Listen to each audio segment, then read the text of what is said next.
The ballroom shimmered beneath crystal chandeliers, every polished surface reflecting wealth, power, and certainty.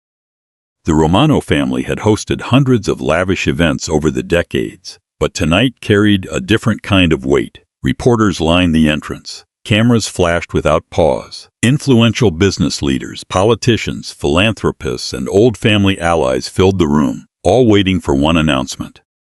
At precisely 8 o'clock, Dante Romano stepped onto the stage. He stood tall in a perfectly tailored black tuxedo, his expression calm and unreadable. Years of carrying the weight of one of America's most influential family empires had taught him how to hide every emotion behind quiet confidence. To most people, he looked untouchable. Only those who knew him well understood that silence had become his safest armor. Beside him stood Vivian Moretti. Elegant, poised, beautiful. She wore a white evening gown that seemed designed for this exact moment. Her smile never faltered as she slipped her hand through Dante's arm. The audience applauded before either of them spoke. Someone raised a champagne glass. Another camera flashed. Then Dante stepped toward the microphone. "Thank you all for being here tonight." His deep voice carried effortlessly through the ballroom. "My family has always believed that trust is built through commitment. Tonight, I'm honored to announce the next chapter for both the Romano Foundation and the Morty Group." He paused. A polite smile crossed his face. "Vivian and I are engaged." Applause exploded. Champagne glasses lifted. The orchestra began playing softly. Vivian leaned closer and kissed his cheek while photographers captured the perfect image. It should have been a flawless evening. Instead, near the entrance, an elderly doorman frowned. A woman had just walked inside. She wasn't dressed like the guests. No designer gown. No sparkling jewelry. Just a simple navy blue dress beneath a beige coat. Her hair was loosely tied back after what looked like a very long day. She carried a small velvet box. Nothing else. She thanked the doorman with a gentle smile and continued walking without hesitation. Few people noticed her. Those who did assumed she had come from the medical center partnered with the Romano Foundation. After all, the foundation supported hospice care across the state. She looked exactly like someone who spent her life comforting strangers during their final days. She walked quietly, never rushing, never looking around, as though every step had already been decided long before tonight. On stage, Dante continued thanking investors and family friends. He never saw her approaching. Not until she stopped less than 10 feet away. One security guard stepped forward. "I'm sorry, ma'am, this event is private." The woman nodded politely. "I only need 1 minute." "I'm afraid I can't allow." "It's all right." Dante's voice interrupted him. Every eye turned. The woman finally looked directly at Dante. For one brief second, neither of them spoke. Dante had never seen her before. At least, that was what his mind insisted. Yet something about her eyes felt strangely familiar. Not recognizable. Familiar. Like hearing a melody he couldn't place. The feeling disappeared almost immediately. He straightened his posture. "Can I help you?" She inhaled slowly. "My name is Evelyn Carter." The name meant nothing to him. "I won't keep you long." Her voice was calm. Not angry. Not emotional. Almost impossibly composed. "I came because I made someone a promise." Vivian exchanged a confused glance with Dante. Reporters immediately sensed something unusual. Several cameras shifted away from the engagement stage and toward the unexpected visitor. Evelyn stepped closer. She held out the small velvet box. "I believe this belongs to you." Dante accepted it almost automatically. The box felt surprisingly heavy. Old. Its corners had softened with age. The velvet had faded from deep burgundy to dusty brown. Someone had treasured it for years. Slowly, he opened it. Inside rested a simple gold wedding band. No diamonds. No elaborate design. Just one engraved sentence on the inside. Forever begins with remembering. The moment his fingers touched the ring, a sharp pain shot through his head. His vision blurred. A chapel. Sunlight through stained glass. Someone laughing. Soft hand slipping a ring onto his finger. A woman's voice whispering, "I do." The images vanished before he could grasp them. His hand trembled. The ballroom suddenly felt strangely quiet, even though hundreds of people still surrounded him. He stared at the ring. His pulse quickened. Why? It was just an old wedding band. Nothing more. Nothing he should recognize. Dante? Vivian's voice sounded distant. Are you all right? He blinked. The room returned. The pain eased. I'm fine. But he wasn't. Not entirely. He looked back at Evelyn. Where did you get this? She didn't answer immediately. Instead, she studied his face as if searching for something she had hoped never to lose. Then she gave the smallest smile. Not joyful. Not bitter. Just tired. A man asked me to keep it safe. Who? Your father. Silence settled over the ballroom. Alessandro Romano had passed away 6 months earlier. His death had shaken both the business world and the city. No one expected his name tonight, especially not from a stranger. Dante's expression hardened. My father never mentioned you. I know. You knew him? I cared for him during his final months. That much sounded believable. The Romano Foundation funded the hospice where Alessandro had spent his last weeks away from public attention. Vivian crossed her arms. If this concerns Mr. Romano's estate, our attorneys can contact you. It isn't about money. Then what is it? Evelyn looked at Dante. Only Dante. He told me to return this ring only when you were ready. Dante frowned. Ready for what? She hesitated. The answer seemed to catch inside her throat. Finally, she spoke. To remember. Confused whispers spread through the audience. Several guests exchanged uncertain looks. One reporter lowered his camera, sensing the story had suddenly become far bigger than a celebrity engagement. Dante closed the velvet box. I think you've mistaken me for someone else. No. Her voice remained gentle. I never could. Something inside him tightened. He had built a life around certainty. Every decision, every alliance, every negotiation, everything made sense. This woman, she didn't. She wasn't asking for money. She wasn't causing a scene. She wasn't accusing him of anything. She simply looked at him with heartbreaking patience, as if she'd been expecting this exact response all along. Dante searched her face once more. Nothing. No memory. No recognition. Only that strange ache behind his eyes. I don't know you. I know. You said my father gave you this. He did. Why? She lowered her gaze for a moment. When she looked up again, her eyes glistened under the ballroom lights.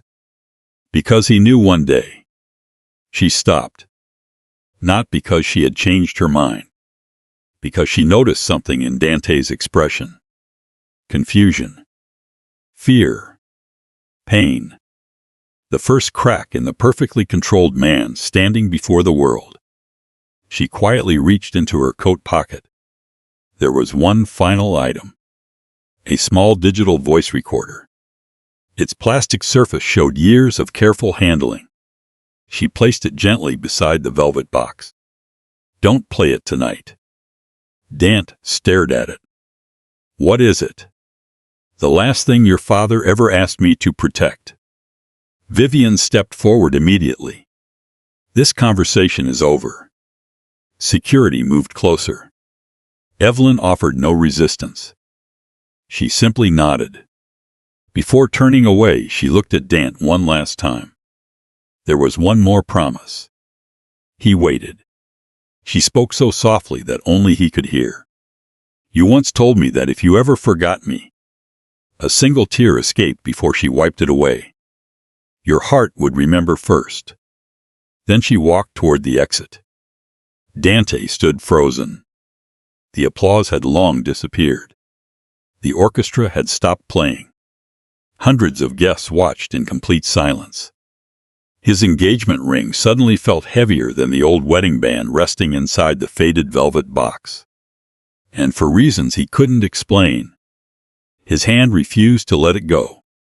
Because somewhere deep inside a memory he could not reach, a forgotten voice had already begun whispering his name. The ballroom remained silent long after Evelyn Carter disappeared through the front doors. No one seemed to know whether the evening had ended or simply changed forever. Dante Romano stood motionless beneath the chandeliers, the faded velvet box still resting in his hand. The old wedding band felt strangely warm against his palm. He had spent years negotiating billion-dollar agreements without hesitation. He had faced hostile boardrooms, public scandals, and ruthless competitors with the same calm expression. Yet one simple gold ring had unsettled him more than any enemy ever had. Vivian gently touched his arm. Dante. He looked at her, but for a brief moment, it took him longer than usual to focus. The guests are waiting. He nodded automatically. His voice returned. His smile returned. The celebration resumed. Music filled the ballroom once again. Champagne flowed. Photographers captured elegant poses. But every few minutes, Dante found himself slipping one hand into the pocket of his tuxedo, feeling the outline of the small velvet box as though reassuring himself it was still there. He never opened it again that night. Not in front of anyone. Across the city, the roads were nearly empty. Evelyn drove in silence. The headlights stretched across rain-darkened pavement, while the city lights slowly disappeared behind her. She didn't cry. She had already shed those tears years ago. The passenger seat held an empty space where the velvet box had rested for nearly 7 years. She had imagined this evening countless times. Sometimes Dante remembered her immediately. Sometimes he smiled. Sometimes he apologized before she could speak. Reality had been much quieter. He had looked at her exactly as a stranger would. And somehow, that hurt less than she had expected. Because it confirmed something she had accepted long ago. Love could survive. Memory could not. Her phone vibrated through the silence. The screen displayed a familiar name. Father Michael. She answered. Did you give it to him? I did. A long pause followed. And? He doesn't remember. The old priest released a quiet sigh. I feared that. So did I. Rain tapped gently against the windshield. Neither of them spoke for several seconds. Finally, Father Michael asked the question that had haunted both of them for years. Did you tell him? Evelyn smiled sadly. No. You still intend to wait? I promised. Promises can become prisons, Evelyn. They can also become love. The line fell silent once more. Before ending the call, Father Michael spoke softly. God has strange ways of returning the truth. I know. She ended the call. For the first time since leaving the ballroom, her composure cracked. One tear rolled down her cheek before disappearing into the darkness. The next morning began the same way every morning did. At 6:30, Evelyn walked through the doors of St. Gabriel Hospice. There were no flashing cameras, no reporters, no luxury cars. Only quiet hallways filled with the gentle sounds of nurses beginning another day. She greeted every staff member by name. She remembered birthdays, favorite teas, the songs certain patients liked to hear, the little details that reminded people they still mattered. Room 12 belonged to Mrs. Eleanor Brooks, 93 years old, former school teacher. She had been waiting near the window. "I saw you on television." Evelyn laughed softly. "I should have known. They interrupted my favorite game show." "I'm sorry." Mrs. Brooks reached for her hand. "Did he remember?" Evelyn hesitated only a second. "No." The elderly woman squeezed her fingers. "Then perhaps his heart needs more time than his mind." Evelyn smiled, though the words settled heavily inside her. She spent the morning reading novels to patients who could no longer hold books. She adjusted blankets, listened to stories repeated for the 100th time, sat beside those who had no family left. She had learned something working in hospice. People rarely regretted working too little, or earning too little.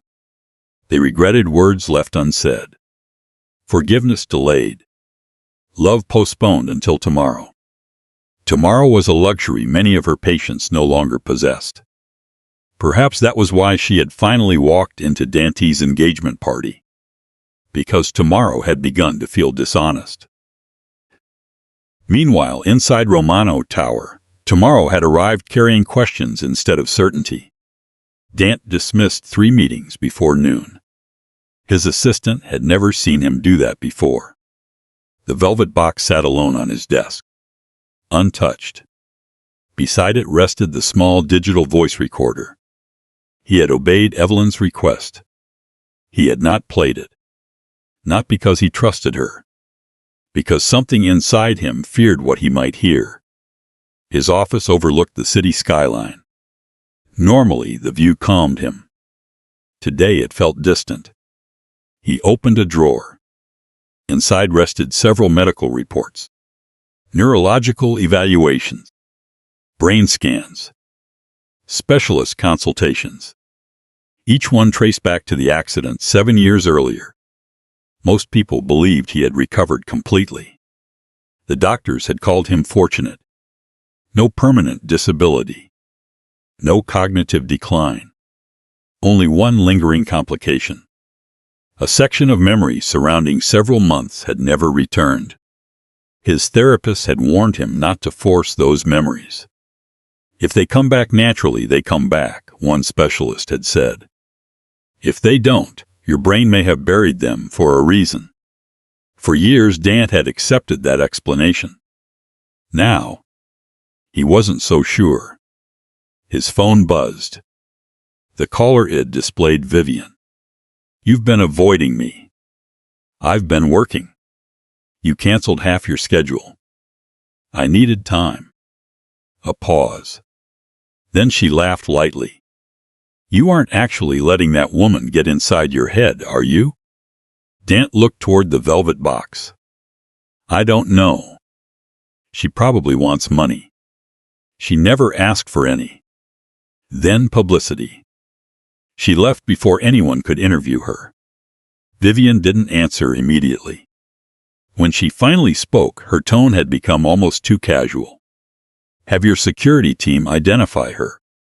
"I already did." "And?" "She works at St. Gabriel Hospice." So she told the truth. Apparently. Vivian forced another laugh. "Then there's nothing to worry about." Perhaps. But Dante couldn't explain why those words offered no comfort. Across town, another pair of eyes watched Evelyn leave the hospice after sunset. A black sedan remained parked on the opposite side of the street. The windows were tinted. The engine never stopped running. Inside sat a man wearing a charcoal suit. He spoke quietly into a phone. "She's returned the ring." A woman's voice answered. "Did he remember?" No. Good. The man glanced toward the hospice entrance. What are your instructions now? The reply came without hesitation. Watch her. And if she meets with Father Michael. Another pause. Then the woman answered in an icy whisper. Tell me before anyone else does. The call ended. The sedan slowly pulled away from the curb. Evelyn never noticed. She continued walking toward the small apartment she had called home for years, unaware that the promise she had protected in silence had finally begun attracting dangerous attention. And somewhere inside Romano Tower, Dante Romano stood alone in his dark office. The city lights reflected across the window. The old wedding ring rested in his open hand. Without understanding why, he slipped it onto his finger. It fit perfectly. At that exact moment, another sharp flash tore through his mind. A tiny white chapel. A woman laughing through happy tears.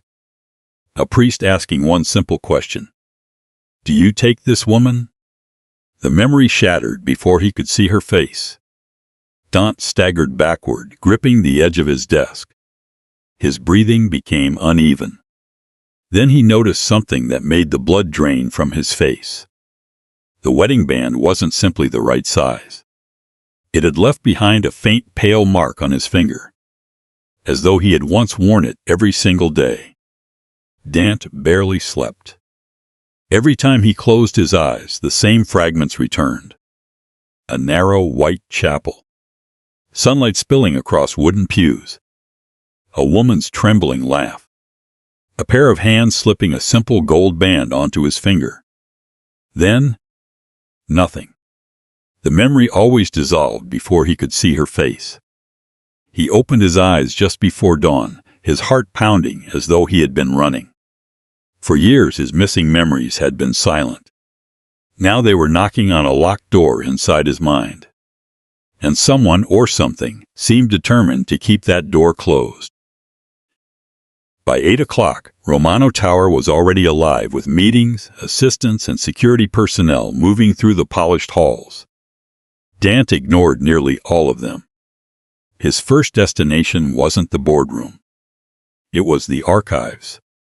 Few people knew that the Romano family maintained a private collection of personal records, photographs, and correspondence dating back generations. If his father had hidden something, perhaps he had also left something behind. The elderly archivist greeted him with surprise. Mr. Romano, I need every family photograph taken between March and September 7 years ago. The woman adjusted her glasses. That's quite a specific request. I know. She disappeared into the storage room. Nearly 20 minutes later, several boxes rested on a large oak table. Dante spent the next hour turning page after page. Charity dinners, business conferences, foundation events, family holidays. He appeared in almost every collection, always impeccably dressed, always surrounded by familiar faces. But something felt wrong. The months immediately after his accident looked too perfect, too carefully documented. Almost as if someone had selected only the photographs they wanted him to remember. He frowned. There were no casual snapshots, no hospital images, no rehabilitation photographs, no private moments, only polished public appearances, as though an entire chapter of his life had quietly disappeared. Across the city, Evelyn finished her morning rounds at St. Gabriel Hospice. She was preparing medication when Ethan Brooks, the hospice administrator, approached her. Evelyn. She looked up. You have visitors. I wasn't expecting anyone. I don't think they came to visit patients. She followed his gaze toward the reception desk. 2 men in dark suits stood near the entrance. Romano's security. She recognized the insignia immediately. One of them stepped forward. Miss Carter? Yes. Mr. Romano would like to speak with you. She remained calm. Did he say why? No.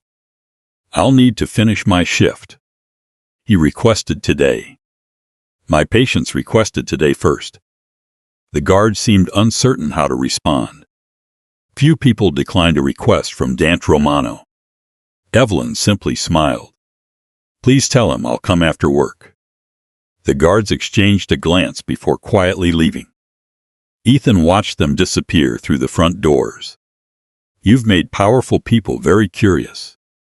I never wanted curiosity. What did you want? She looked down the hallway where an elderly patient was struggling to reach a family photograph on a bedside table. The truth. And now? She gently picked up the picture and placed it into the patient's hands. Now I'm afraid of what the truth will cost. Vivian Moretti was never someone who waited for answers. She created them. By lunchtime, she had already hired a private investigator. A thick folder landed on the polished glass table in her office. The investigator spoke carefully. Evelyn Carter. Age? 34. Family? Parents deceased. Siblings? None. Financial records? Unremarkable. No unusual transfers? Nothing. Vivian tapped her fingers against the folder. What about connections to the Romano family? The investigator hesitated. There is one. She looked up immediately. What? She visited Mr. Alessandro Romano frequently during his final illness. How frequently? Almost every day. Vivian felt something tighten inside her chest. Continue. The visits began several years before he entered hospice. Several years? Yes. Why wasn't I told this before? It never appeared significant. Vivian closed the folder. It is now. As the investigator gathered his notes, one document slipped free. A copy of an old hospital volunteer identification card. The photograph showed Evelyn smiling gently at the camera. Behind her, partially hidden, a tall man stood speaking with hospital staff. Only half his face was visible. But Vivian recognized him instantly. Dante. The image was dated only 3 months after his accident. She stared at the photograph. If Dante had truly never met Evelyn, why was he standing beside her? That afternoon, Dante arrived at St. Gabriel Hospice without an escort. No press. No bodyguards. Just a black sedan parked quietly outside. He entered the building expecting a place filled with sorrow. Instead, he found laughter. One volunteer was playing piano in the common room. A nurse was dancing slowly with an elderly gentleman who could barely stand. Someone was baking bread. The air smelled faintly of cinnamon. It felt peaceful, almost painfully so. A receptionist smiled. May I help you? I'm looking for Evelyn Carter. I'm sorry. She's with a patient. I can wait. He sat near the window. Minutes passed. Then 30. He watched Evelyn moving from room to room. She never hurried. She listened more than she spoke. She remembered names. She held hands.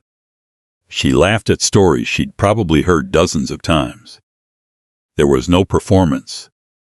No audience. No expectation of recognition. Only kindness. For reasons he couldn't explain. Dante found himself wondering what she had been like 7 years ago. Whether she had smiled the same way. Whether he had ever seen that smile before. Finally, she stepped into the waiting area. I didn't expect you to come here. I had questions. I assumed you would. He stood. Neither of them moved closer. The silence between them felt strangely familiar.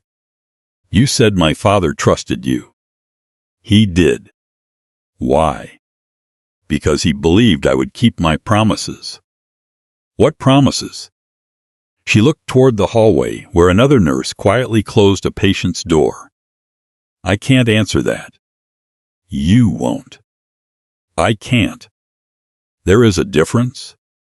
A very important one. Dante studied her face. She wasn't hiding satisfaction. She wasn't manipulating him. If anything, she looked frightened. Not of him. Of what would happen if she spoke too soon. He lowered his voice. Did we know each other? Evelyn's eyes filled with emotion. For one impossible second he thought she might answer. Instead, she whispered, You deserve to remember without someone forcing the memory. His frustration surfaced. That isn't an answer. No. It's the only one I can live with. She turned to leave. Then stopped. Without looking back, she said quietly, If your memories begin returning, don't fight them. She walked away before he could ask another question. That evening, Dante drove directly to the old chapel from his dreams. He didn't know why. He only knew the road. Every turn felt strangely familiar. When the small white building appeared beyond a line of oak trees, his hands tightened around the steering wheel. He had never consciously been there. Yet he knew exactly where to park. The chapel was empty except for one elderly caretaker arranging fresh flowers near the altar. She smiled politely. Can I help you? Dante looked around the room. The stained glass windows. The wooden pews. The worn piano. Everything matched the fragments from his dreams. I think. He stopped. I think I've been here before. The caretaker studied him for a long moment. Then recognition slowly appeared in her eyes. You have. His heartbeat quickened. When? She opened her mouth to answer. But before she could speak, the heavy front door swung open. Father Michael stepped inside. His face turned pale the moment he saw Dante standing before the altar. For several seconds, neither man spoke. Finally, the priest whispered words that made the silence feel heavier than stone. You weren't supposed to find this place yet. And Dante realized that the one man who could finally answer his questions was also the one trying hardest to avoid them. The chapel fell into absolute silence. Father Michael stood just inside the doorway, his weathered face drained of color. For a long moment, no one moved. The elderly caretaker quietly excused herself, sensing that whatever was about to happen belonged only to the two men standing beneath the stained glass windows. Dante took one slow step forward. You know me. Father Michael nodded. I do. You knew my father. I knew him for more than 30 years. And you know Evelyn. The priest closed his eyes briefly before answering. Yes. Dante's voice grew firmer. Then tell me why every person connected to this keeps looking at me like I've forgotten my own life. Father Michael remained silent. Outside, wind stirred the old oak trees, carrying the faint sound of church bells from somewhere beyond the valley. I can't answer that. The words landed harder than Dante expected. You won't answer. I can't. The same answer she gave me. It is the only truthful one. Frustration flashed across Dante's face. My father is gone. I know. Evelyn refuses to explain. I know. And now you expect me to accept that everyone else remembers my past except me? The priest's expression softened. No. I expect you to find it. Dante laughed once. It wasn't amusement. It was disbelief. How? Father Michael walked toward the altar and rested one hand on the polished wood. When memory is taken by injury, forcing it back can do more harm than good. My doctors told me the same thing. They were right.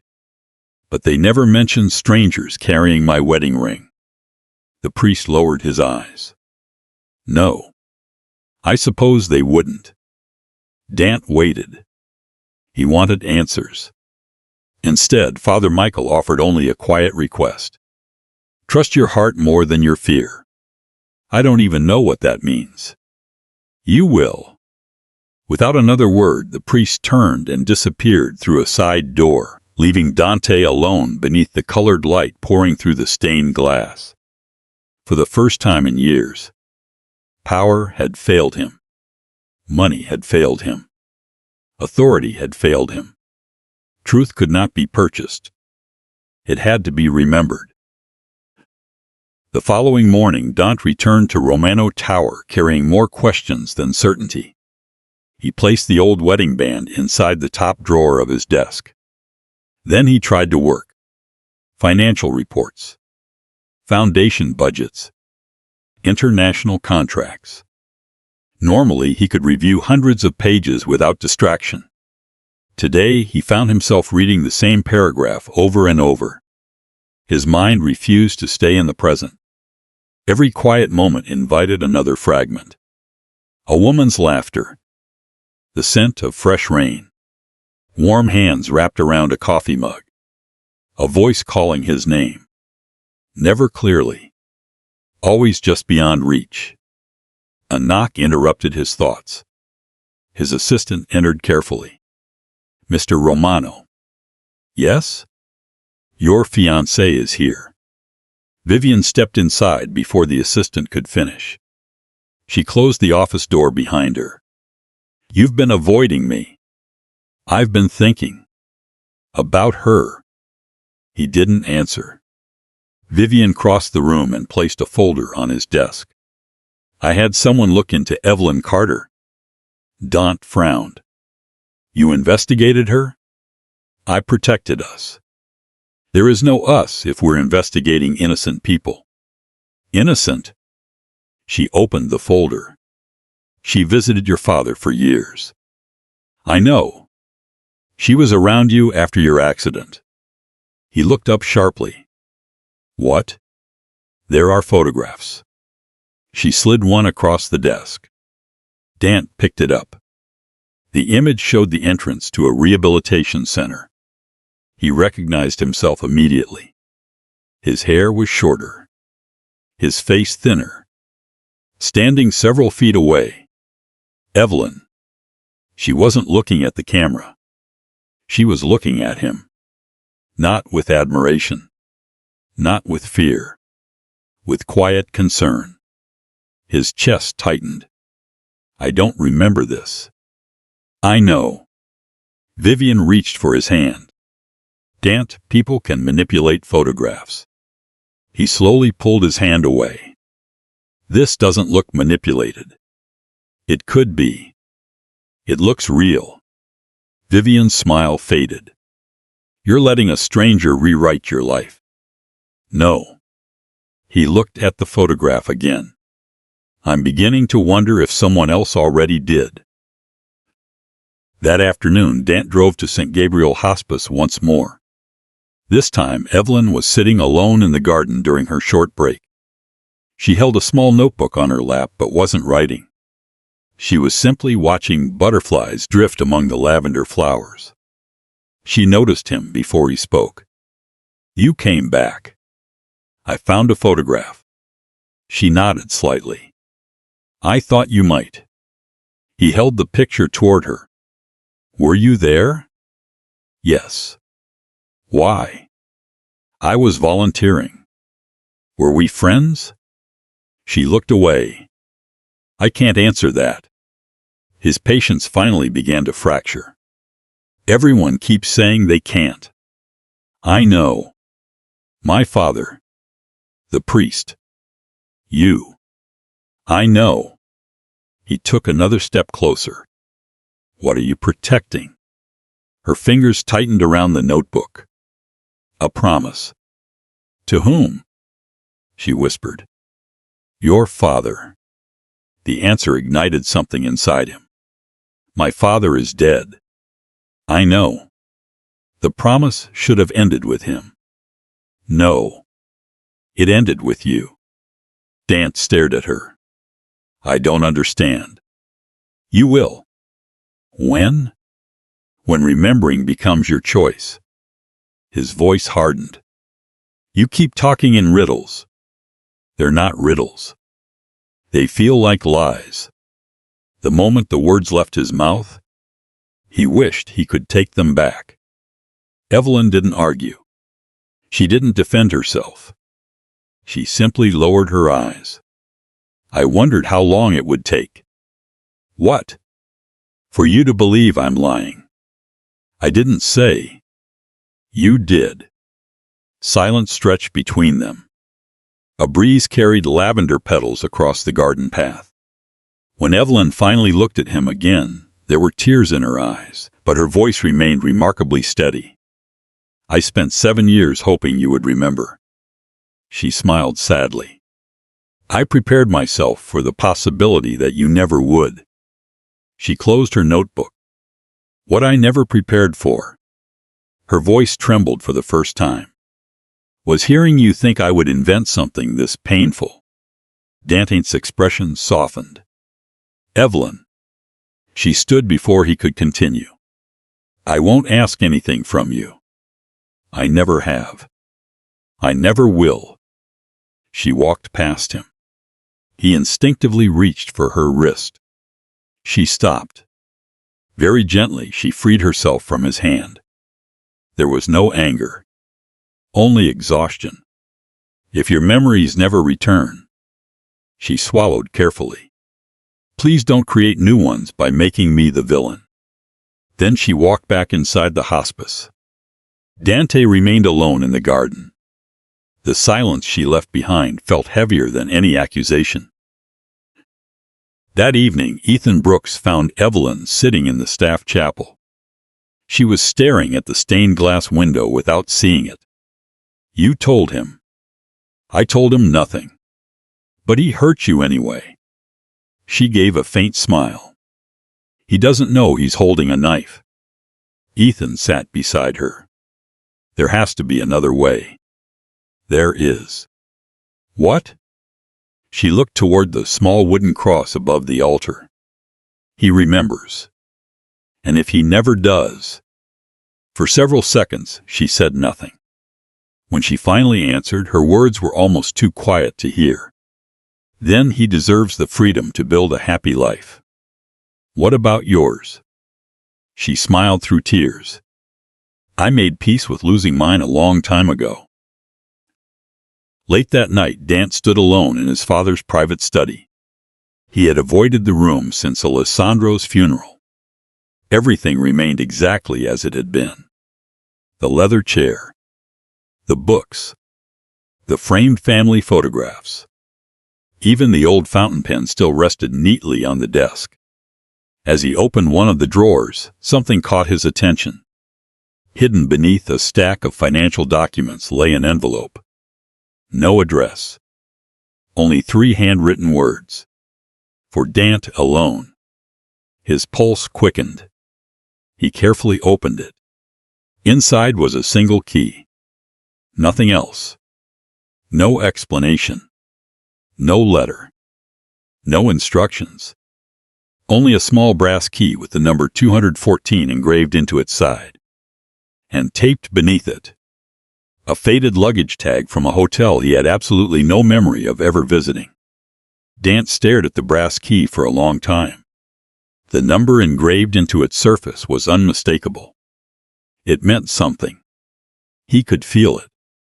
Not in his mind, but somewhere much deeper. He turned the key over in his hand again and again, hoping another memory would emerge. Nothing came. Only the same hollow ache that had followed him since the engagement gala. He searched the hotel name printed on the faded luggage tag. The Ashcroft Inn. A small historic hotel less than 2 hours from the city. Not luxurious. Not connected to any Romano business. Exactly the kind of place he would never have chosen. Unless someone else had chosen it with him. The next morning, Dante drove there alone. The inn sat beside a quiet lake surrounded by old maple trees whose leaves rustled softly in the summer breeze. It was the kind of place where people disappeared for a weekend instead of making headlines. Inside, an elderly woman greeted him from behind the reception desk. "Good morning." He placed the brass key on the counter. "I believe this belongs here." The woman's smile faded. She picked up the key slowly. Her eyes widened. "I never thought I'd see this again." "You recognize it?" "Of course." She looked at him more carefully. Then recognition slowly crossed her face. "Oh." Her voice became almost a whisper. "Mr. Romano. You remember me?" "I remember both of you." Dante's heart skipped. "Both?" The woman hesitated. "I shouldn't say more. I need you to." She looked down at the old registration ledger resting beneath the counter. "It wouldn't be right. My father left me this key." Her expression changed. "He did?" "Yes." The woman quietly unlocked an old cabinet and removed a leather-bound guest book. She turned carefully through yellowed pages until she reached an entry dated 7 years earlier. Then she slid the book toward him. 2 signatures. The first read, Dante Romano. The second, Evelyn Carter Romano. For several seconds, the world seemed to stop. His own signature. Her name. His surname. He stared without breathing. This. His voice failed him. It can't be. The innkeeper looked at him with genuine sympathy. You stayed here for 3 nights. I don't remember. I know. You told me you had suffered an accident. She smiled sadly. But you also told me those 3 days were the happiest of your life. By the time Dante returned to the city, the story had already begun spreading. Someone had photographed his visit to the inn. Within hours, gossip websites published headlines questioning why the newly engaged Romano heir had secretly visited a hotel linked to an unknown hospice nurse. Reporters gathered outside Romano Tower, outside St. Gabriel Hospice, outside Evelyn's apartment. Microphones followed her everywhere. Mrs. Carter, are you having an affair with Dante Romano? Were you trying to stop the engagement? Did Mr. Romano secretly support you financially? She answered none of the questions. She simply lowered her head and kept walking. Vivian watched the news coverage from her office. Every headline made her jaw tighten. The photographs from the inn were damaging enough. If more evidence appeared, everything she had planned could collapse. Her phone rang. The private investigator spoke immediately. We found something. What? A church marriage registry. Vivian stood. Where? The original record appears to be kept by Father Michael. And the copy? There should be one at the county archives. She closed her eyes. Should. It's missing. Vivian remained silent for several moments. Then she asked the question she already feared.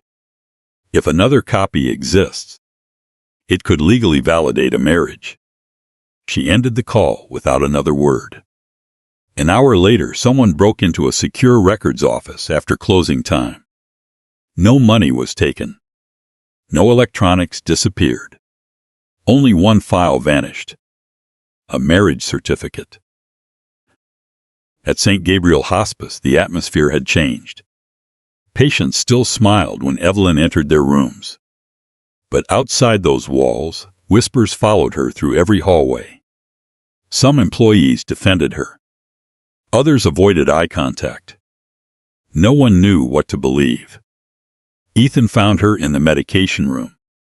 You don't have to keep facing this alone. I'm not alone. You look exhausted. I am. He placed his phone on the counter. Another news alert flashed across the screen. Mystery woman may have deceived Romano family. Ethan immediately locked the screen. I'm sorry. Evelyn looked at the dark display. They're doing exactly what I expected. You knew this would happen? She nodded. When powerful people become confused, they look for someone easier to blame. That evening, Dante called Father Michael. No answer. He drove to the chapel. Locked. He visited the county archives, the marriage records office. Nothing. Every trail ended the same way. Gone. As though someone had walked only a few steps ahead of him, quietly erasing the path. For the first time, fear replaced curiosity. If the truth had never existed, why was someone trying so hard to destroy it? The following morning, the storm finally reached its worst. Dozens of reporters crowded outside the hospice entrance. Cameras pointed toward the doors. Microphones stretched forward like sharp branches. The moment Evelyn appeared, voices erupted. Did you forge the marriage? Are you blackmailing Mr. Romano? Did his late father pay you? Why won't you show proof? She stopped walking. For one brief moment she considered answering. Then she saw several hospice patients watching from the windows behind her. They didn't deserve this. Neither did the families saying goodbye to loved ones inside. She quietly turned around and walked back into the building. No words. No defense. Only silence. Later that afternoon, Dante finally found her in the hospice garden.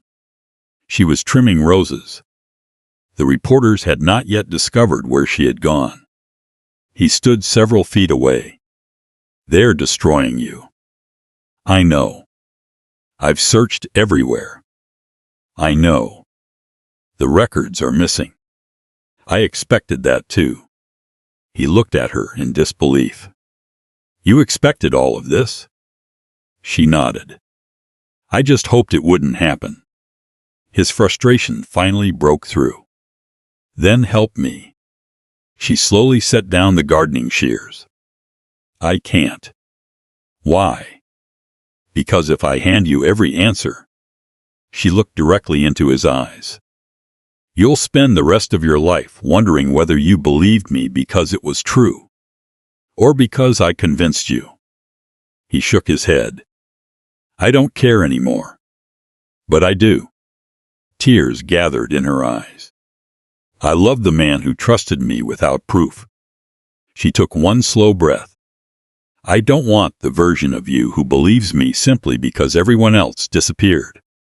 Dante stepped closer. I'm trying. I know. I'm failing. I know. For several seconds, neither of them spoke. Finally, Evelyn reached into her bag. He instinctively thought she might take out another piece of evidence. Instead, she removed a folded envelope. My resignation. He stared at it. I'm leaving St. Gabriel. What? The patients deserve peace. You don't have to leave. They're suffering because of me. No. They're suffering because of this story. She smiled gently. And I can stop being part of the story. He felt something inside him sink. Where will you go? I don't know. You can't disappear. She looked toward the hospice building one last time. I disappeared 7 years ago. This time, I'll simply stop waiting to be remembered. 3 days later, apartment 3B stood empty. The small balcony flowers had been given to neighbors. The bookshelves were bare. The kitchen table was clean. No forwarding address. No goodbye. Only one unopened envelope remained inside the mailbox. It was addressed to Dante Romano. When he finally opened it, expecting an explanation, he found only a single handwritten sentence. Some memories return only after there's no one left waiting for them. Dante read the line again. And again. The apartment echoed with unbearable silence. For the first time since the accident, he wasn't afraid of what he had forgotten. He was terrified that, by the time he remembered everything, the woman who had loved him enough to wait 7 years would already be gone forever. The apartment felt abandoned long before Dante closed the front door behind him. Silence lingered in every empty room. The bookshelf where Evelyn had once kept worn paperbacks now held only faint outlines in the dust. The windowsill was bare except for a pale circle where a flower pot had rested for years. She had left carefully. Not in anger. Not in haste. As though she had spent days making sure nothing of herself remained. Nothing. Except the sentence she had written for him. Some memories return only after there's no one left waiting for them. He folded the note and slipped it into his wallet. It became the only thing he carried more carefully than his own business cards. For the next several days, Dante stopped searching for Evelyn. Instead, he searched for the life she had lived. He visited St. Gabriel Hospice without cameras, without security, and without announcing his arrival. The nurses greeted him politely. Some remained cautious. Others simply returned to work. No one treated him like the powerful man whose name appeared on skyscrapers and charity foundations. Here, titles meant very little. Time meant everything. Ethan Brooks met him near the reception desk. "I wasn't sure you'd come back. I wasn't sure I deserved to." Ethan studied him quietly. "Why are you here?" "I need to understand who she was." A faint smile crossed Ethan's face. "That's a better question than asking who she is." He led Dante through the hospice one hallway at a time. This was her favorite wing. They passed rooms where soft music drifted through half-open doors. She always volunteered for overnight shifts. Another corridor. She remembered every patient's birthday. A family member stopped Ethan. "I'm sorry to interrupt."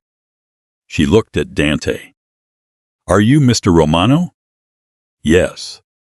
The woman smiled sadly. "My father passed away last winter." "I'm sorry." He talked about Nurse Evelyn every day. She reached into her purse and removed a folded photograph. "My daughter took this." The picture showed an elderly man sitting in a wheelchair, laughing as Evelyn helped him plant flowers in small clay pots. No cameras. No audience. No charity event. Just kindness. The woman looked at Dante. "She gave my father joy when medicine couldn't." After she walked away, Ethan spoke quietly. That happened almost every week. Later that afternoon, Ethan unlocked a small storage room. Shelves lined the walls. Boxes of old volunteer records filled the space. "You mentioned she volunteered before becoming a nurse." "She did." "Do you still have those files?" Ethan nodded. "We keep everything." Dust floated through the narrow beam of sunlight crossing the room. Ethan searched through several boxes before pulling out a thick binder. Here. Volunteer registration. 7 years earlier. Dante opened the binder carefully. The first page listed names and emergency contacts. The second contained photographs. He turned another page. Then another. Suddenly, his hands stopped. There she was. Evelyn, wearing a simple volunteer badge, standing beside a hospital bed. And next to her, a man with his left arm in a sling. His face looked thinner. His beard was unshaven. There was a scar just above his eyebrow. It was him. No tuxedo. No expensive watch. No bodyguards. Just a frightened man recovering from an accident. On the back of the photograph, someone had written one sentence in blue ink. He smiled for the first time today. No names. No date beyond the month. No explanation. Dante stared at the words until they blurred. "I don't remember smiling." Ethan looked at the picture. She celebrated every small victory. What do you mean? When you arrived at rehabilitation? Dante looked up sharply. You knew I was there? I visited patients from time to time. You saw me? I saw a man who didn't remember his own life. Ethan hesitated. And I saw the woman who refused to let him feel alone. That evening, Dante drove to the rehabilitation center shown in the photograph. The building had been renovated, but the director still remembered the Romano case. I wasn't sure we'd ever see you again. I need my records. The director sighed. I wish I could help. You don't have them? We did. What happened? Several years ago, our archives suffered a flood. Dante felt disappointment settle in immediately. Were they destroyed? Most of them. Most. Not all. He noticed the hesitation. What survived? The director walked into another room and returned carrying a small cardboard box. Personal belongings. They were scheduled to be returned. They never were. Inside the box rested ordinary items. A broken wristwatch. A paperback novel with a folded corner. A pair of reading glasses that weren't his. Then, a woven hospital bracelet. The ink had faded, but one line remained legible. Emergency contact Evelyn Carter. Dante's breathing slowed. He picked up the bracelet as though it might crumble. My emergency contact? The director nodded. That was the information we received after your surgery. Who filled out the paperwork? I'm afraid I don't know. Was there anyone with me? The director smiled faintly. There was one person who almost never left. Dante already knew the answer before he asked. Evelyn. Yes. Night had already fallen when Dante returned to Romano Tower. He carried the bracelet in one pocket, the photograph in another, the note inside his wallet.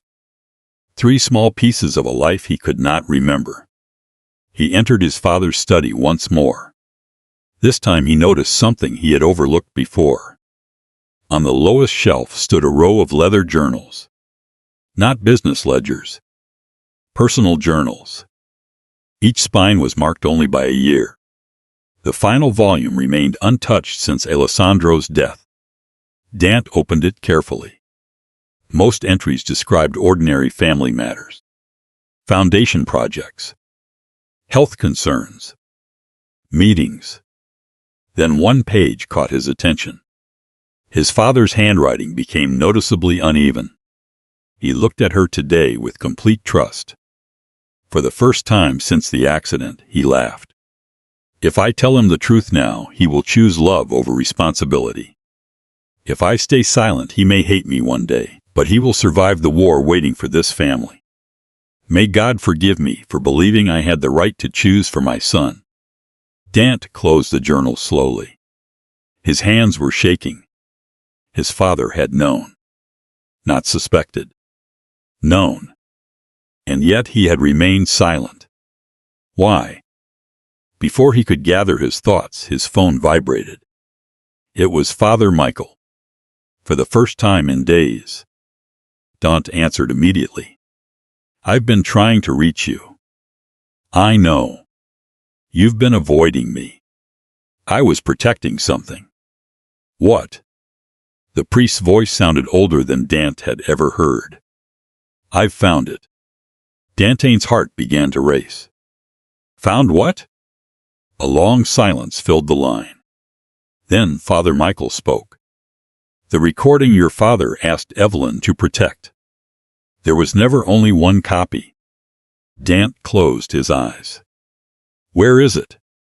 It has been hidden inside the chapel for 7 years. Another pause. But someone came looking for it yesterday. Dante's grip tightened around the phone. Did they find it? Father Michael answered in a whisper that chilled him far more than shouting ever could. No. They found something else. And now, They know exactly where to look next. Dante left Romano Tower before sunrise. The roads were still empty as he drove toward the old chapel. Every mile seemed longer than the last. Father Michael's words echoed inside his mind. There was never only one copy.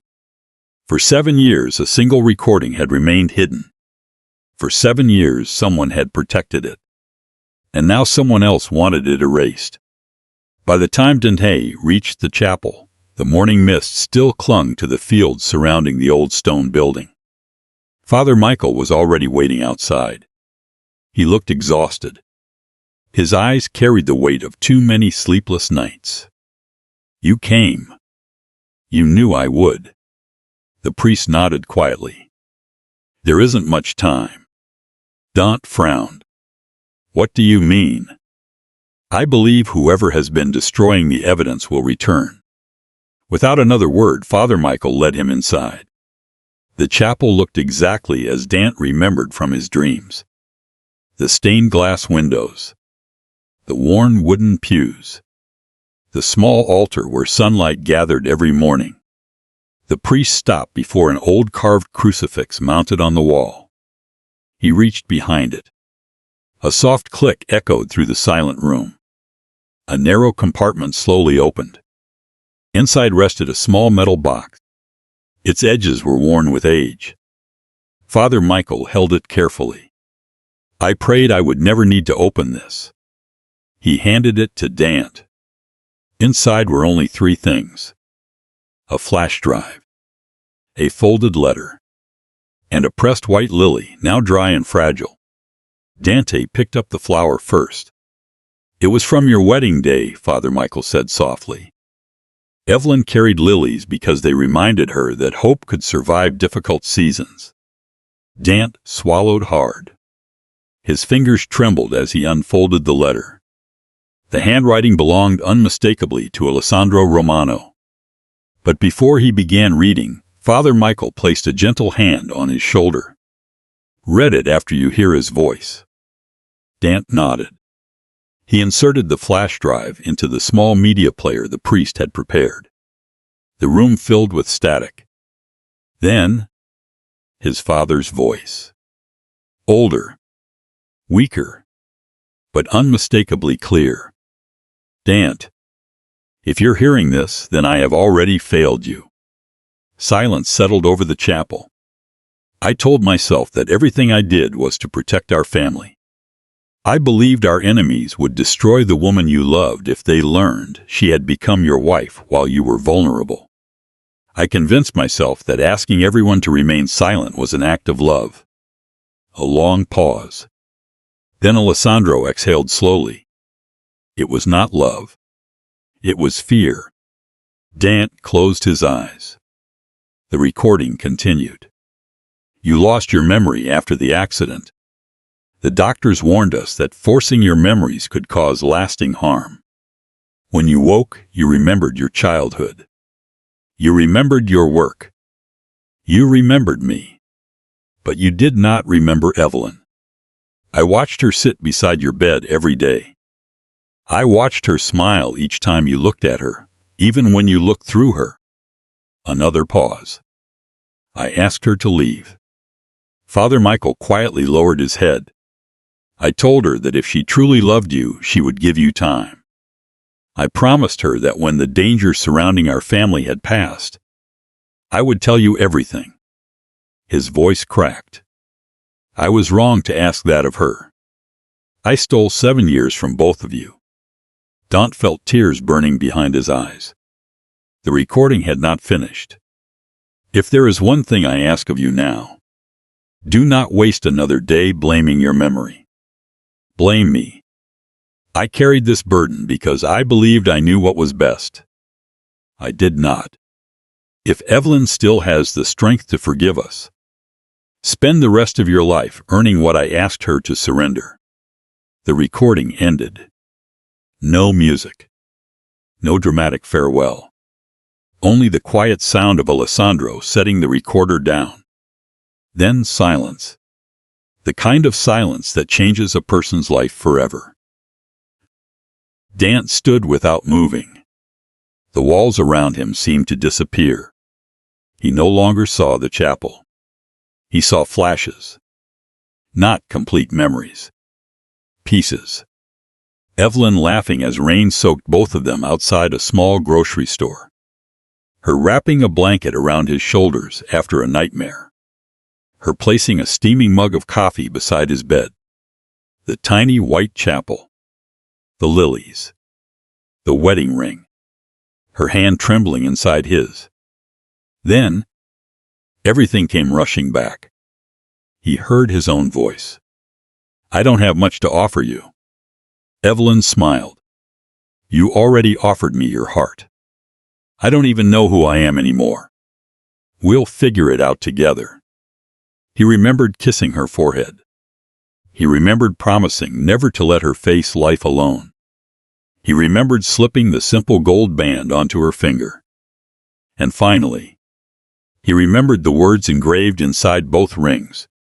Forever begins with remembering. Dante staggered backward. His knees struck the wooden pew. For the first time in 7 years, he remembered his wife. Not as an idea, not as a possibility, as the woman he had loved with every certainty he possessed. He covered his face with both hands. A broken whisper escaped him. Evelyn. The name no longer belonged to a stranger.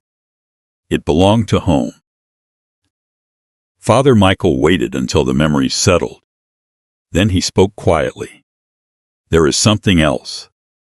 Dante looked up. "What?" The priest handed him the folded letter. "This was written the same night your father recorded his confession."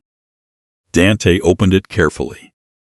The ink had faded, but every word remained legible. "My son, if you remember before I am gone, burn this letter. If you remember after I am gone, read every word and know that I loved you, even when I chose poorly. Evelyn never asked for our name. She never asked for our money. She only asked whether you would still smile when you recovered. When I told her to disappear from your life, she asked me only one question. Will he be safe? She never asked whether he would remember her. Only whether he would live. If you are reading this, then she kept the promise I never should have asked her to make. Please do not repay her love with gratitude alone. Repay it with honesty. Your father. A tear landed on the paper. Then another. Dante carefully folded the letter again. He understood now. Evelyn had never been waiting because she wanted recognition. She had been waiting because she refused to betray a dying man's final request, even after that promise destroyed her own happiness. Suddenly, the chapel doors burst open. Ethan Brooks hurried inside, breathing heavily. Dante. What happened? Evelyn. Dante's face turned pale. What about her? Ethan struggled to catch his breath. I've been trying to reach you. Tell me. She accepted a position at a hospice nearly 1,000 miles away. When? This morning. Dante felt the world shift beneath him. When does she leave? Ethan looked at him with quiet sorrow. In less than 2 hours. Without another word, Dante ran. Not toward power. Not toward business. Not toward the empire that had defined his life. For the first time in 7 years, he ran toward the woman who had once promised to remember enough for both of them. And he prayed, with every step, that he had not remembered too late. Dante had never driven so fast in his life. The city blurred beyond the windshield. Traffic lights. Street signs. Morning commuters. None of them seemed real. Only one thought remained. Please don't leave. His phone rang 3 times. Ethan. Father Michael. His assistant. He ignored every call. There would be time for explanations later. If there was still a later. He reached St. Gabriel Hospice, just as a small shuttle bus pulled away from the entrance. For one terrifying second, he believed he had missed her. Then Ethan stepped outside and raised his hand. "She's still here."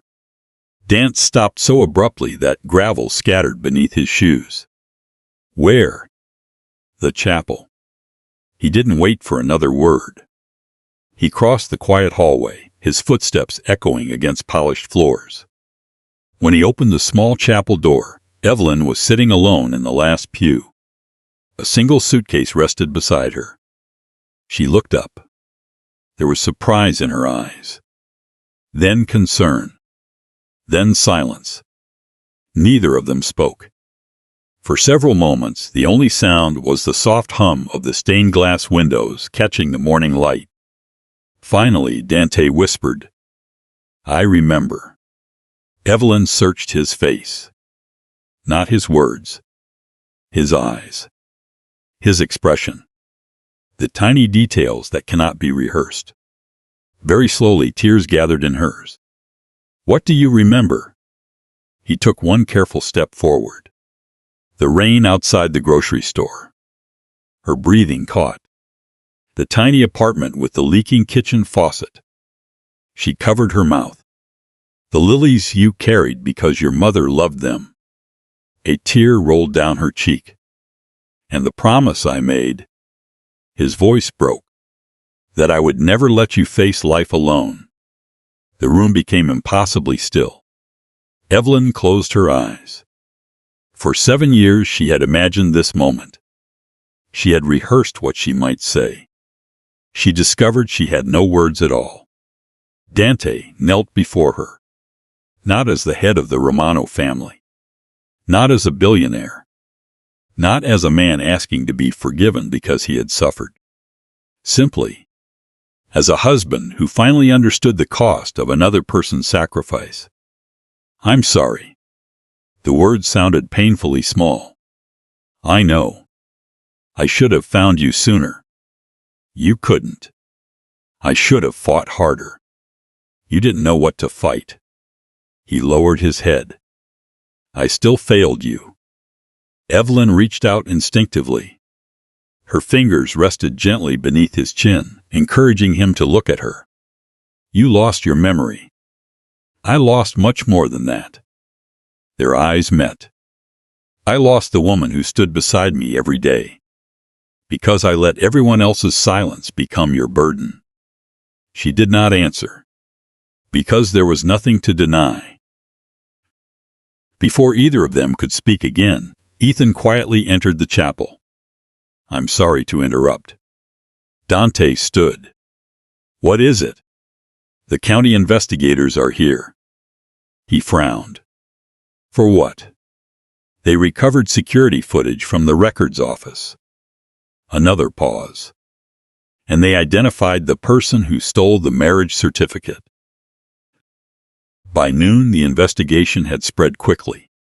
The footage showed a man entering the archive after closing hours. His face remained hidden. But the vehicle waiting outside did not. It belonged to a private security company retained by the Morty Group. The investigator assigned to the case requested interviews, phone records, financial authorizations, electronic access logs. One decision led to another. One lie exposed the next. Vivian denied everything. At first. Then inconsistencies appeared. Payments authorized through intermediaries. Messages deleted minutes after being sent. Instructions passed through assistants who believed they were protecting confidential business matters. None of it proved she had ordered the theft directly. Together, it revealed a deliberate effort to interfere with evidence. She had never created the truth. She had only tried to erase it. That afternoon, Dante called a press conference. Reporters expected another corporate statement. Instead, they watched him walk onto the stage carrying no prepared speech. No legal advisor stood beside him. No public relations team whispered into an earpiece. Only Father Michael. Ethan Brooks. and a small wooden box containing the wedding ring. The cameras fell silent. Dante looked directly into them. For the past several days, many people have speculated about my relationship with Evelyn Carter. He paused. They deserved the truth. So did she. He took a slow breath. 7 years ago, after a serious accident, I lost part of my memory. My late father made a decision he believed would protect our family. He asked people to remain silent about a marriage I no longer remembered. Danton's voice became steadier. The responsibility for what happened afterward does not belong to the woman who honored that promise. It belongs to the people who created it. He looked briefly toward Father Michael. The priest lowered his head. Then Dante continued. I also bear responsibility. A murmur spread through the room. I cannot blame memory for every consequence. I cannot ask someone to carry years of pain simply because I did not understand it. He lifted the simple gold wedding band. This ring represents promises. Some were kept. Some were broken. The one broken most deeply was mine. He turned toward the reporters. If you intend to write about this story, write about Evelyn Carter. Write about the nurse who protected dying strangers with the same kindness she once gave me. Write about the woman who never asked for my name, my fortune, or my family's influence. She deserved compassion.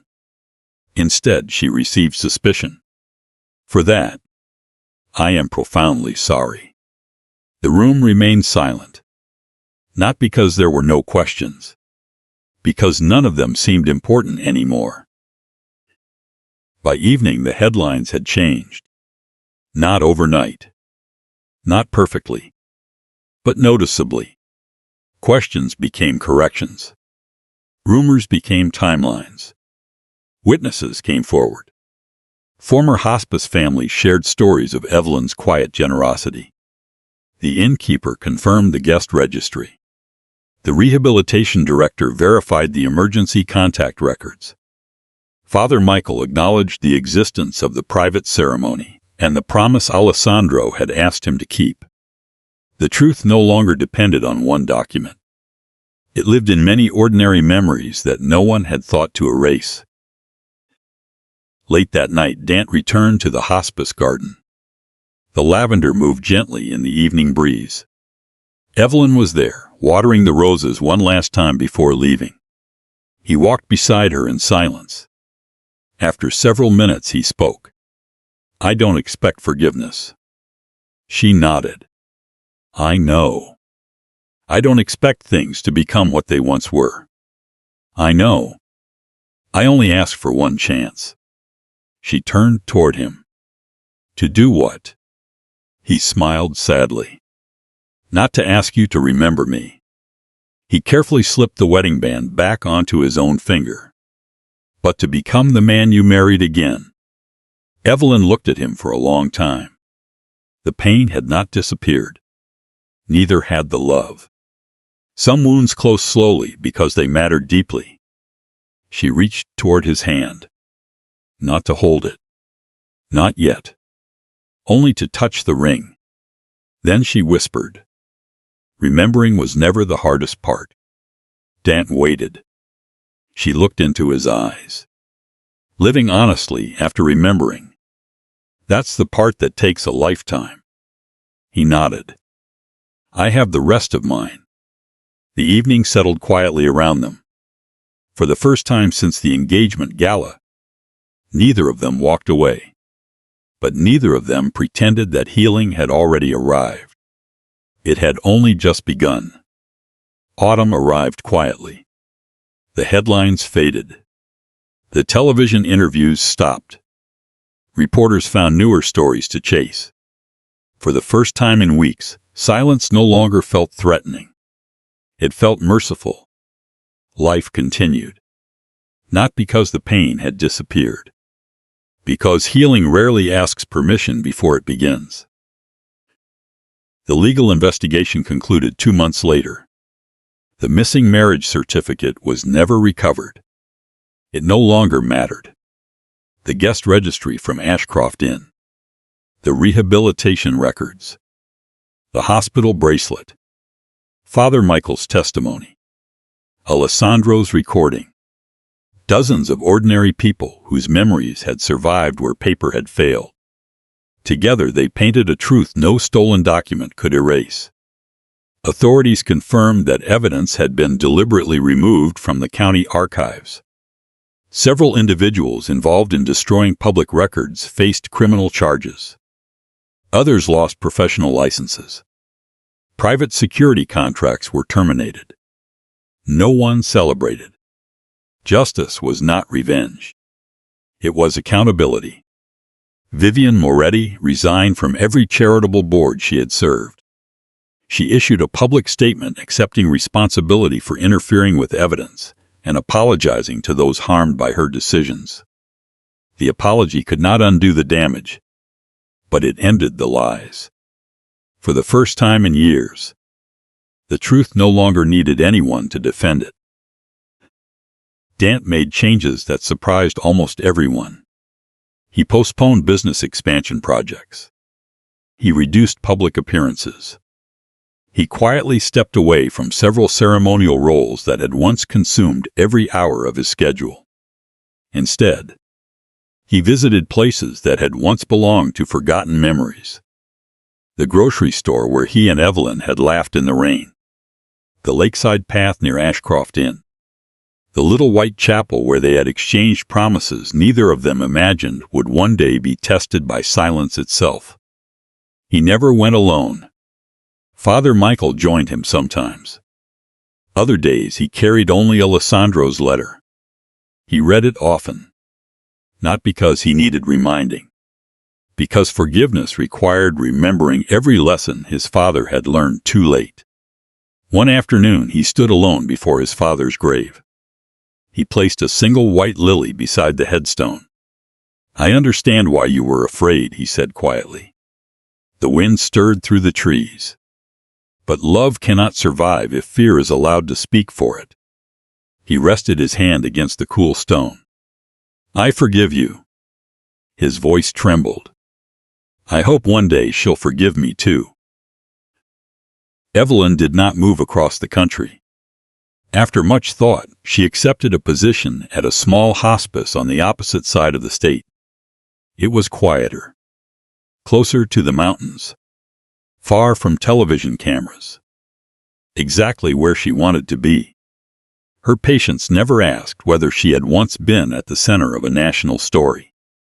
They cared about simpler things. Warm blankets, morning coffee, someone willing to listen. She gave them the same kindness she always had. Nothing about fame interested her. Peace did. Dante never appeared unexpectedly. He never used influence to arrange meetings. He never asked anyone to persuade Evelyn on his behalf. Once each month, he mailed a handwritten letter, never asking for forgiveness, never asking to meet, only telling her about the promises he was finally learning to keep. One letter described a scholarship established for hospice nurses in Alessandro's memory. Another spoke about the family foundation expanding end-of-life care in rural communities. A third contained only one sentence. "Today I remembered the song you used to hum while making coffee." Evelyn kept every letter inside the same wooden box that had once held their wedding ring. She did not answer. Not at first. Some silences protect the heart while it heals. Winter gave way to spring. Nearly a year passed. On a bright Saturday morning, St. Gabriel Hospice held a memorial garden dedication honoring families who had donated time, compassion, and hope. The invitation had been sent to hundreds. Dante almost chose not to attend. Then he remembered something Evelyn once told him. People deserve to know they mattered while they're still being remembered. So he went. Not with a motorcade. Not with cameras. Only with a small bouquet of white lilies. The garden looked much the same as before. Lavender swayed gently in the breeze. The old wooden bench remained beneath the maple tree. Birdsong filled the quiet air. Then he saw her. Evelyn stood near a flower bed, speaking softly with the family of one of her former patients. She looked peaceful, not untouched by sorrow, simply stronger than it. When she noticed him, neither of them hurried. There was no dramatic reunion, no orchestra, no audience. Only two people walking toward each other beneath an open sky. Dante stopped a few feet away. "I wasn't sure you'd come. I almost didn't." He smiled gently. "I brought these." He offered her the lilies. She accepted them. "My mother would have loved them. I remember." She looked into his eyes. This time she believed him without question. The silence between them felt different now. Not empty. Comfortable. Honest. "I read every letter," she admitted. "I know." "You know? You kept them." She blinked in surprise. "How?" He smiled. "You always fold the corners of pages you've read more than once." She looked down at the bouquet and laughed softly. It was the same laugh from his returning memories. Warm. Unforced. Real. "I missed that," he whispered. "I know." They began walking through the garden together. Past blooming roses. Past benches filled with quiet conversations. Past names engraved into small stones honoring lives that had ended with dignity. After a while they reached the little bridge crossing the garden pond. Dante stopped. "There is something I need to ask." Evelyn looked at him. He did not kneel. He did not take out another ring. He had learned that love was not proven through grand gestures. It was proven through truth. "I can't ask you to go back. I can't ask you to erase 7 years. I can't even ask you to forgive everything." He took a slow breath. "But may I spend whatever years we have left earning the life we lost?" Evelyn looked across the still water. She thought about the frightened young man she had once married, the broken stranger who had forgotten her, the grieving son who had forgiven his father, the humble man who had spent a year changing without asking for reward. Healing, she realized, was not the moment memory returned. Healing was every choice made afterward. She reached for his hand. This time, she did not let go. "I can't promise that every day will be easy." "I wouldn't believe you if you did," Dante replied. A smile touched her face. "Then let's begin with one honest day." He nodded. One honest day. The afternoon sun broke gently through the clouds. Their shadows stretched across the bridge. Two paths that had wandered apart, finally moving forward together. Months later, on a quiet evening, Father Michael visited the little chapel where it had all begun. The pews were empty.